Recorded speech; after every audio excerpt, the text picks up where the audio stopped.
इतना अंधेरा है कि मेरी सिर्फ परछाई दिखाई दे रही है, वो भी ठीक से नहीं। देखिए कितना सुंदर बादल है, काला काला। ये शांति दिन भर नहीं मिलती, इसलिए इस शांति को पाने के लिए मैं सुबह सुबह निकलती हूँ। दिन भर तो गाड़ियों का शोर शराबा।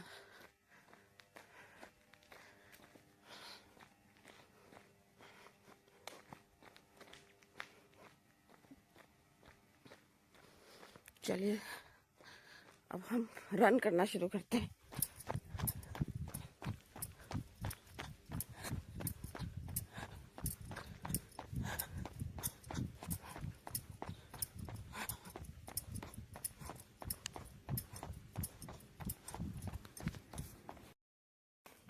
आज लग रहा है मैं ज़्यादा ही जल्दी आ गई मॉर्निंग वॉक करने, क्योंकि 4 साढ़े 4 बजे कोई है ही नहीं। बहुत दूर से एक आंटी दिखाई दे रही है आती हुई। मुझे तो लगा कि आज कोई उठाए कि नहीं उठाए, मैं ही ज़्यादा जल्दी उठ गई हूँ।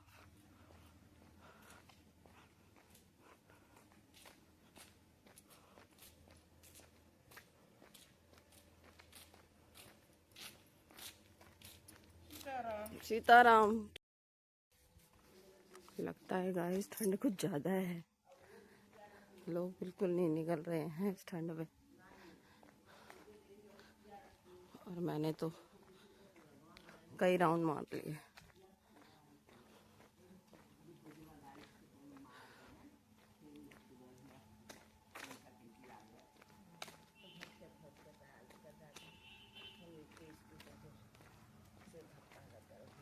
कोई कोई दिखाई दे जा रहा है बस।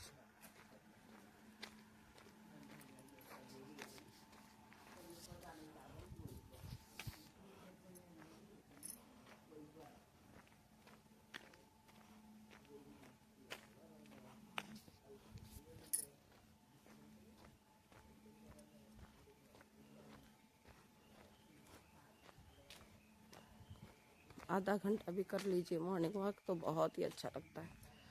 दिन भर के लिए एनर्जी आपने ले ली।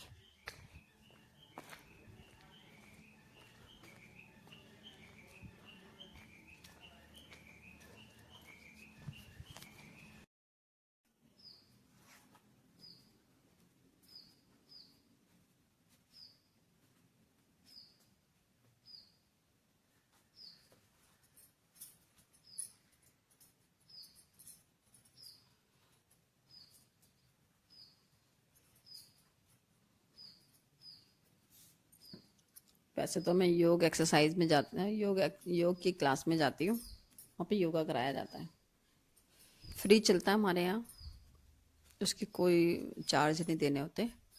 निःशुल्क योगा सिखाया जाता है मुंशी प्रेमचंद पार्क में। लेकिन फिर भी घर पे अगर आकर थोड़ा मौका मिल जाता है तो एक दो एक्सरसाइज और कर ही लेते हैं।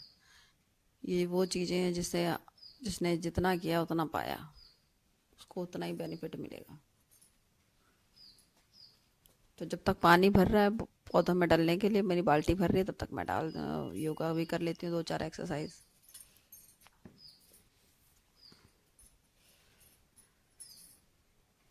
ये मेरी छत है, इतनी खुली हुई है, पीछे प्लांट लगे हुए हैं, इतना अच्छा लगता है सुबह सुबह। गर्मियों में तो और अच्छा लगता है, सर्दियों में भी देखिए हल्का हल्के रोशनी होने शुरू हो गई है।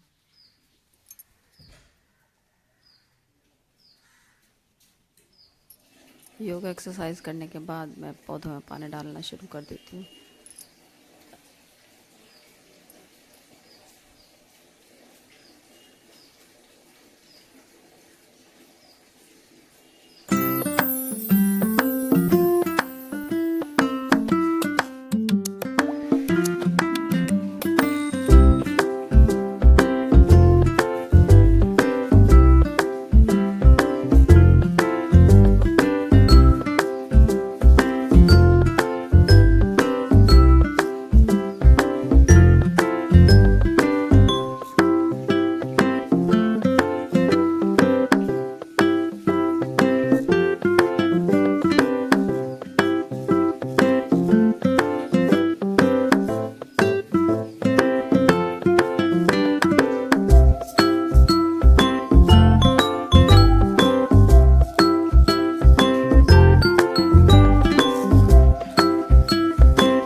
इसके पास काम बहुत होता है, मॉर्निंग में तो और भी ज़्यादा, बिल्कुल सुपर फास्ट ट्रेन से भी तेज़ चलते हैं हम लोग, क्योंकि अगर हम इसमें चूक गए तो हमारा शेड्यूल सारा बिगड़ जाता है। एक के बाद हमारे काम बने रहते हैं, तो हमें वो करना भी ज़रूरी है, इसमें हम लोग रुकते नहीं हैं।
ये मैं आ गई अपने बालकनी में, बालकनी को भी ठीक रखना, ऊपर के पौधे करने के बाद बालकनी का थोड़ी क्लीनिंग कर देते हैं। हाथ के हाथ में उसके पत्ते उठा लेती हूँ जो भी बिखरे होते हैं, इससे मेरी बालकनी हमेशा नीट एंड क्लीन लगती है, और अपने पौधों में पानी डाल देती हूँ।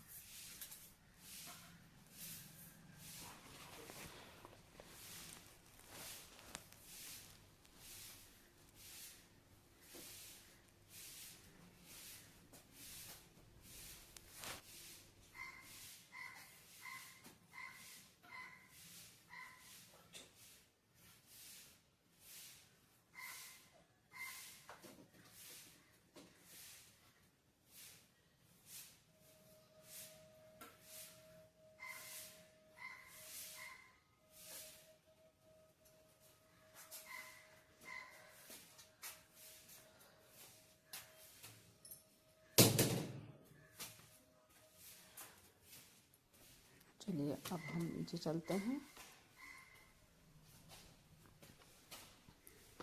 और हाथ के हाथ में बाहर के पौधों को भी कर दूँगी। थोड़ा सा रोज़ ठीक करती हूँ, थोड़ा थोड़ा रोज़ संवारती हूँ ताकि मेरा पौधे सब ठीक ठाक रहें।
अब मैं अपनी क्लीनिंग करूँगी। लोग सोचते हैं कि रोज़ एक ही काम करते हैं हम तो बोर हो जाते हैं, और हम तो कभी बोर नहीं होते, लेकिन मैं कभी बोर नहीं होती। क्यों बोर हो जाएंगे? रोज़ हम जो क्लीनिंग कर रहे हैं उसका एक ख़ास मकसद होता है।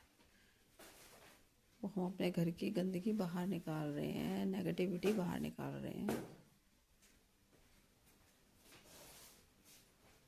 तो इसमें परेशान होने की क्या बात है? हम क्या नेगेटिविटी घर में रखना चाहते हैं? ऐसा नहीं ना। इसलिए हम कभी परेशान होकर कोई काम नहीं करते। कोई भी काम परेशान होकर करना ही नहीं चाहिए। हमेशा खुश होकर काम करना चाहिए किसी भी काम को।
सुबह सुबह अपने घर की क्लीनिंग करने का अलग ही आनंद है, बहुत अच्छा लगता है जब घर सुबह सुबह मंदिर की तरह सज जाता है, बहुत बढ़िया लगता है।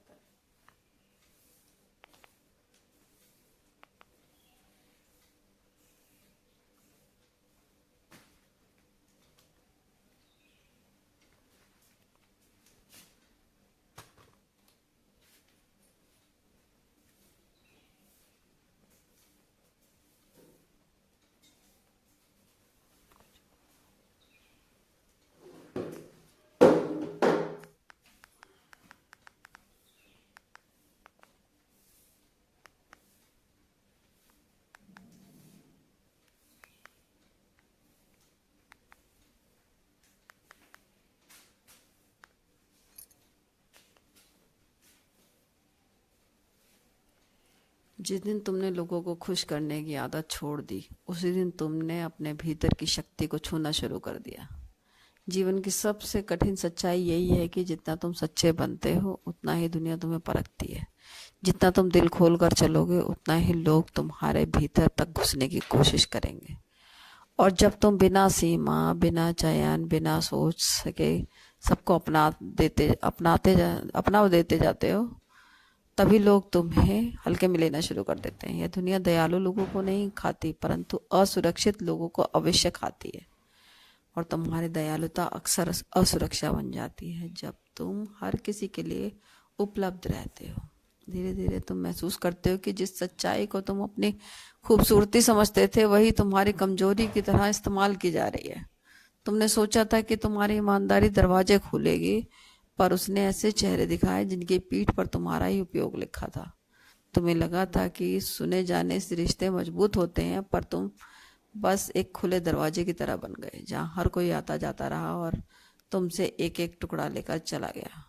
पता भी नहीं चला कब तुम्हारी मुस्कान आदत बनी और आदत देखते देखते अधिकार बन गई। कोई तुम्हें चोट देता है, तुम माफ कर देते हो। कोई तुम्हें नज़रअंदाज करता है, तुम और प्रयास करते हो। कोई तुम इस्तेमाल करता है, तुम फिर भी सजग होकर साथ निभाते हो। और धीरे धीरे तुम अपने अपने भीतर ही भीतर यह मान लिया कि शायद तुम्हें इतना ही मिलना चाहिए, शायद तुम्हारी अच्छाई ही तुम्हारी कीमत है।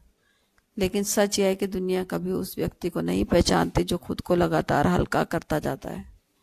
दुनिया उसी की तरफ खिंचती है जिसके भीतर ठहराव हो, जिसकी उपस्थिति कम हो लेकिन भारी हो, जिसका मौन स्वयं एक सीमा हो। यही कारण है कि जितना तुम समझाने की कोशिश करते हो, उतना ही लोग तुम्हें अनदेखा करते हैं।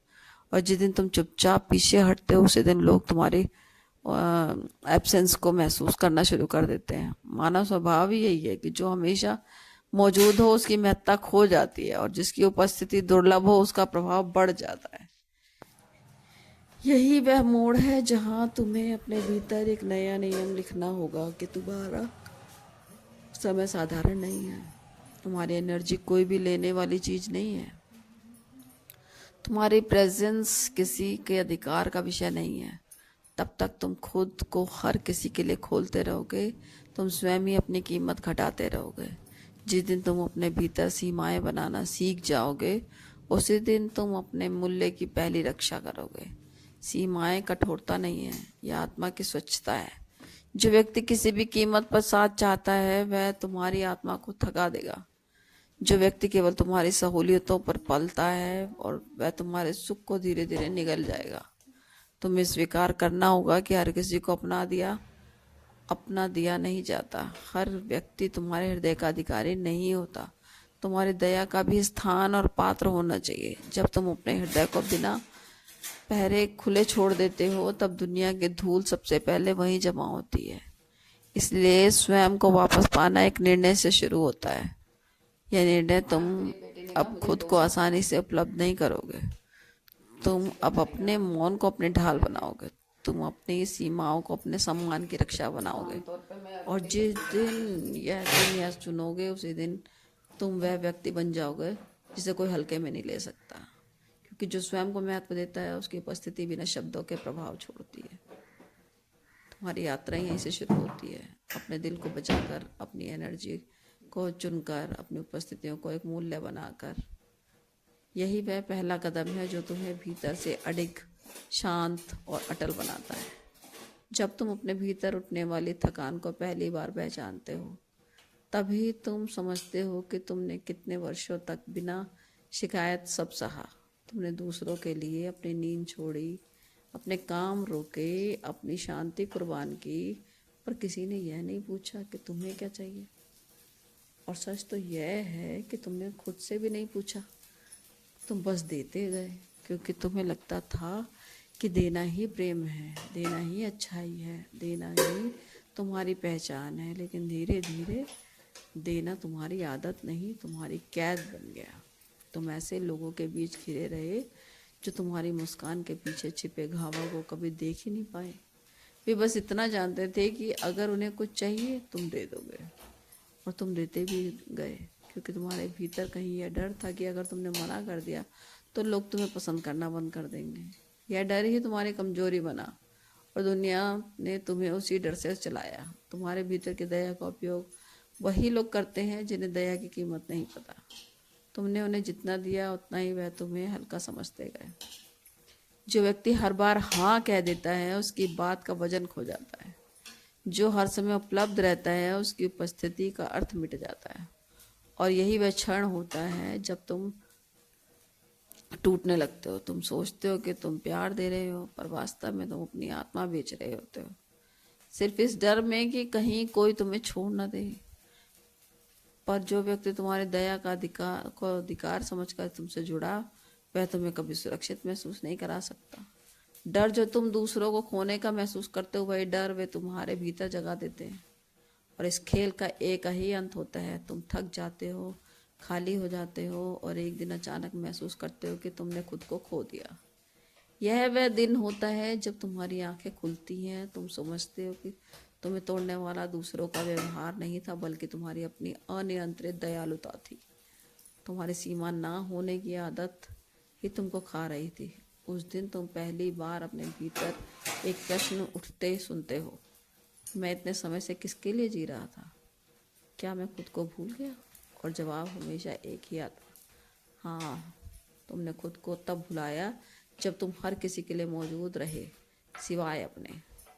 तब तुम यह भी समझते हो कि कुछ भी पाने के लिए कठोर होना पड़ता है, स्पष्ट होना पड़ता है, क्लियर होना पड़ता है।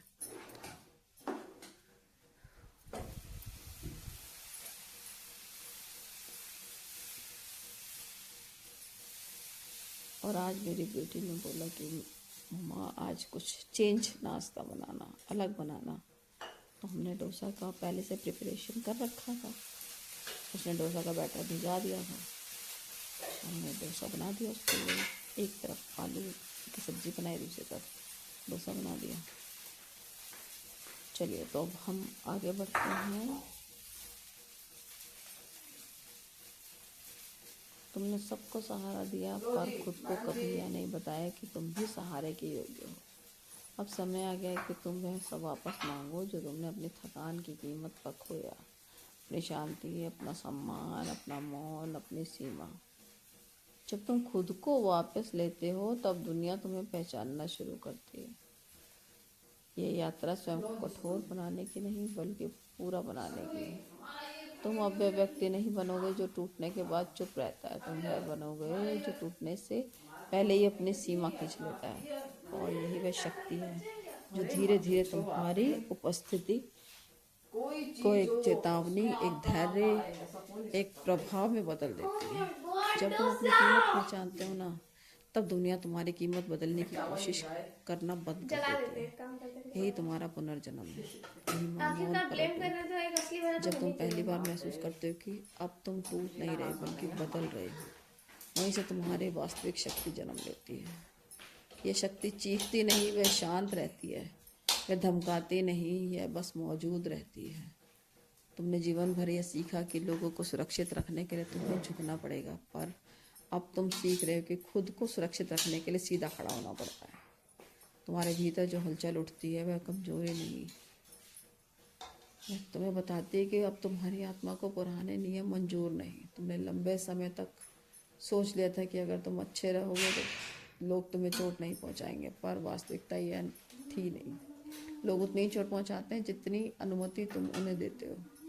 यह कड़वा सच है।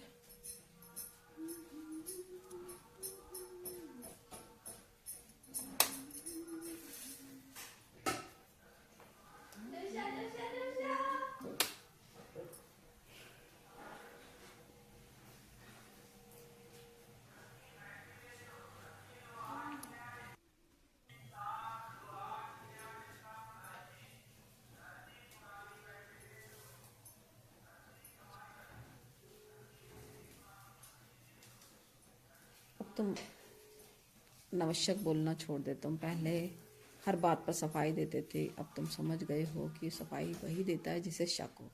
पहले तुम रिश्ते पकड़ कर रखते थे, अब तुम छोड़ना सीख रहे हो। यह बदलाव अचानक नहीं होता, धीरे धीरे जमा होता है। जैसे बरसों का दर्द एक दिन अपनी सीमा पर आकर ढह जाता है, उसी ढहने में तुम्हारी नई दीवार बनना शुरू होती है। अब तुम हर जगह नहीं जाते जहाँ तुम्हें बुलाया जाता है। अब तुम हर बात पर नहीं सुनते जो तुम्हें परेशान करती है। अब तुम हर मुस्कान पर भरोसा नहीं करते जो सिर्फ उपयोग तक सीमित है। तुम्हारी नज़र तेज हो गई है। तुम उन चेहरों को भी पढ़ लेते हो जो अपने असली इरादे शब्दों में नहीं कहते। वह ज्ञान अनुभव से आता है। हर चोट एक सबक थी, हर एक धोखा एक संकेत था, हर असम्मान एक चेतावनी थी। अब तुम सीख गए हो कि अपनी आत्मा को हर हाथ में नहीं रखना चाहिए। तुम कम बोलते हो, पर जब बोलते हो तो शब्द उस व्यक्ति के भीतर उतरते हैं। तुम कम मिलते हो, पर जब मिलते हो तो लोग तुम्हें भूल नहीं पाते। तुम्हारा वजन अब तुम्हारी व्यस्तता से नहीं, तुम्हारी चयन क्षमता से तय होता है। तुम अब वैसे ही लोगों को चुनते हो जैसे कोई योद्धा अपने हथियार चुनता है, धैर्य से, देखभाल से, सटीकता से। अब तुम्हारे निर्णय भावनाओं की भीड़ में नहीं होते, बल्कि स्पष्टता की रोशनी में होते हैं। तुम अब यह नहीं सोचते कि किसी को खो दोगे, तुम ये सोचते हो कि खुद को खोने की कीमत कितनी भारी पड़ेगी। यही तुम्हारी पहचान है।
तुम अब अपनी ही दुनिया के स्वामी हो, जहाँ तुम खुद तय करते हो कि तुम्हारी इस जिंदगी में कौन प्रवेश करेगा, किसे बाहर करना है। अब तुम नहीं डरते कि कौन तुमसे दूर चला जाएगा।